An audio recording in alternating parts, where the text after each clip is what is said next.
Esas son más o menos las condiciones en que nosotros podemos encontrar y detectar virus. De ahí pues las medidas preventivas que se han sido muy repetitivas. No recuerdo la prevalencia en este estado, pero en nuestro estado, que es Baja California, sí tuvimos hasta la semana pasada 88 casos, y sí ha sido muy insistente por parte del sector salud y por parte de nosotros los médicos las medidas preventivas más sencillas, ¿no? Lo que ya se nos olvidó enseñar, ¿no? Que se laven las manos. Entonces todo esto pues esta diapositiva va encaminada por eso. Lavarse las manos tiene un fin. En este caso en especial pues es una explicación, ¿sí? Las variaciones antigénicas permiten la clasificación en los tipos y subtipos. Existen esos, H1, H2N2, H3N2, se sabe que contribuyen al desarrollo de pandemias en humanos. Son los subtipos con ese tipo de antígenos, de esa variedad, que son los que se relacionan a las pandemias. Y aquí tenemos más o menos el subtipo de hemaglutinina y neuraminidasa, pues ya lo hemos dicho, hay 16 tipos para uno, 9 tipos para otro, pero los más relacionados con las pandemias o más relacionados con la afección en los seres humanos, pues están aquí, ¿no? Son los tachados en negro. Vemos que el aviar pues por todos lados, ¿no? Entonces, el ciclo quiero entender que quedó perfectamente entendido lo que dijo el doctor Escobar, de cómo se recombina y qué estamos esperando en esa recombinación. Yo comparto mucho de su conocimiento y él me aclara mucho del que no tenía, ¿verdad? Entonces, el entender que genéticamente estos virus tienen gran potencial, primero de infección, porque tienen un alto grado de contagiosidad. Afortunadamente, los genes relacionados con la letalidad fueron bajos en esta ocasión.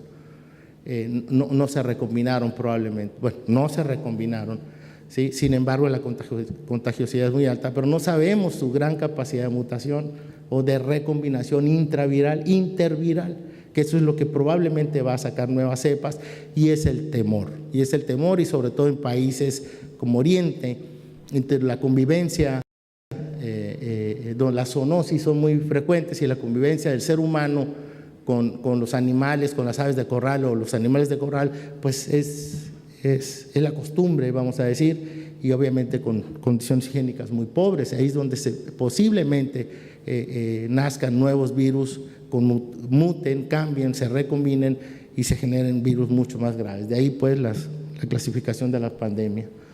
Muy bien. Tenemos un recuento también cronológico, desde cuándo, ¿no? Desde la famosísima y vituperiada influenza española, que no era ni española, fue norteamericana, y se echaron los españoles, así como a nosotros nos están echando esta, ¿no? Que también probablemente sea en Estados Unidos, y cómo a través del tiempo hemos tenido infecciones o epidemias de este tipo de virus, y con repercusiones muy letales como la influenza española en 1918 por ahí, al principio del siglo pasado, en donde mató entre 20 y 40 millones. Yo no sé por qué el gap de 20 a 40, porque pues se dice que es el 20 y el 100% de 20 es otro 20, pues mató a mucha gente, vamos a decirlo, ¿no? Entonces, esos son los temores que se tiene con estos nuevos tipos de virus, ¿no? Que realmente sean muy contagiosos y muy letales. Si creo yo entender también que el virus de la influenza aviar, que se habló tanto hace 2 años y todavía el año pasado, el temor de que llegara a América y todo, es por el alto grado de letalidad que demostró, muy al contrario con lo que estamos viendo ahora.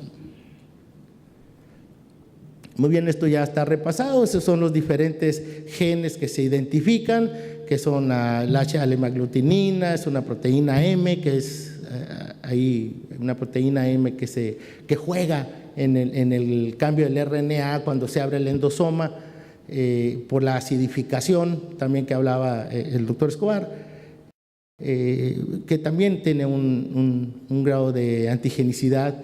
La neuraminidasa, las nucleoproteínas, que son donde se lleva a cabo el pegue de receptores en la superficie, las proteínas no estructurales, las polimerasas, y las polimerasas PB1 y PB2. Cada uno de estos nombrecitos, para los que no estemos muy familiarizados con esto, cada uno de estos nombrecitos tiene una función o se generó en una reacción o se modificó y es necesario su existencia para darle todas las características al virus, ya sea de contagiosidad, de letalidad, de inmunogenicidad patológica como no patológica.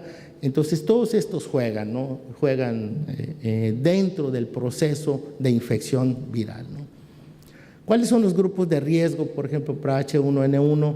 Pues los niños menores de 5 años, particularmente los menores de 2, adultos mayores de 65, de ahí que sean los focos de vacunación, niños y adolescentes menores de 19 años que reciben en forma prolongada terapias con aspirina, mujeres embarazadas o cualquier individuo que padezca o sufra una patología de tipo crónico, ¿no? Obviamente una neumopatía crónica, aquí entra el asma, pero entran otras, ¿no? Fibrosis quística, incluso infecciones crónicas como la granulomatosis, tuberculosis, etcétera, enfermedades cardiovasculares, neoplasias, insuficiencias renales, diabetes mellitus, etcétera, ¿no? O sea, paciente que tenga una patología crónica en cualquier parte de su organismo que requiera un tratamiento permanente como lo requiere, ¿no? Los pacientes con inmunosupresión pueden dar manifestaciones atípicas, eso creo que como médico lo tenemos que entender. El paciente inmunosuprimido tiene inmunosuprimida la respuesta inmune, o sea, en eso consiste la inmunosupresión. Entonces, si hay una inmunosupresión, hay una disminución de los síntomas, podemos tener síntomas muy velados, síntomas que no nos van a dejar ver lo típico, entonces nomás hay que saber lo típico y lo atípico, ¿no?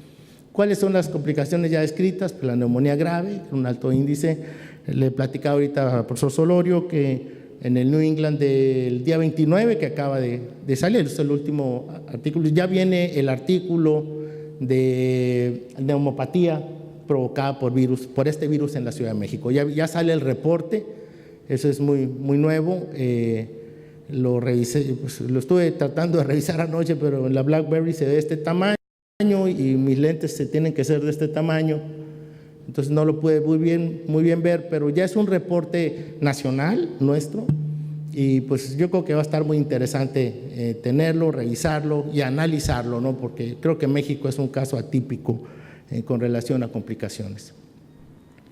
Muy bien, los síntomas incluyen ¿cuáles? Pues fiebre, cefalea, coriza y fatiga, o sea, es decir, el clásico paciente con gripota, ¿no? Hay una gripa, un niño de 2 años, un niño de 3 años, de 4 años que se los traen en calidad de trapeador húmedo y lo ven y ustedes empiezan a ver que realmente el ataque al estado general es grave, que es algo que se debe de enfatizar. El cuadro clínico de los pacientes es grave, o sea, grave no quiere decir que se va a morir, grave quiere decir que hay mucho ataque al estado general, hay mucha fiebre, mucha, 38, 39, 39, 39, 4, 39 y no lo pueden bajar.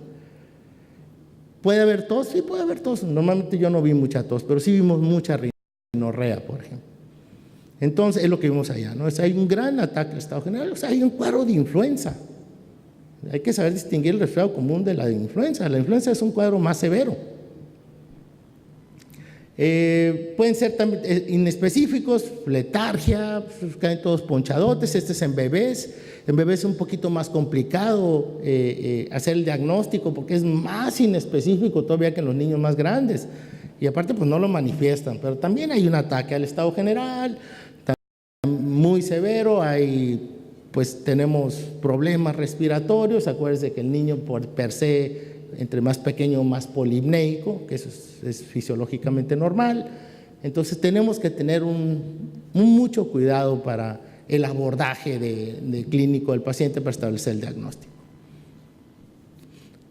¿Cuáles son las complicaciones que son esperadas? Bueno, las complicaciones esperadas son similares a una influenza de tipo estacional, es decir, exacerbación de una condición médica preexistente como es el asma, comorbilidad con patología del tracto respiratorio, sinusitis, otitis, laringitis, etcétera, es una gripa aquí arriba, comorbilidad en el tracto respiratorio bajo, como es una neumonía, bronquiolitis o un estado asmático, es decir, un estado de agravamiento un asma no controlada, parcialmente controlada, nos las hace un asma grave, no un asma no controlada.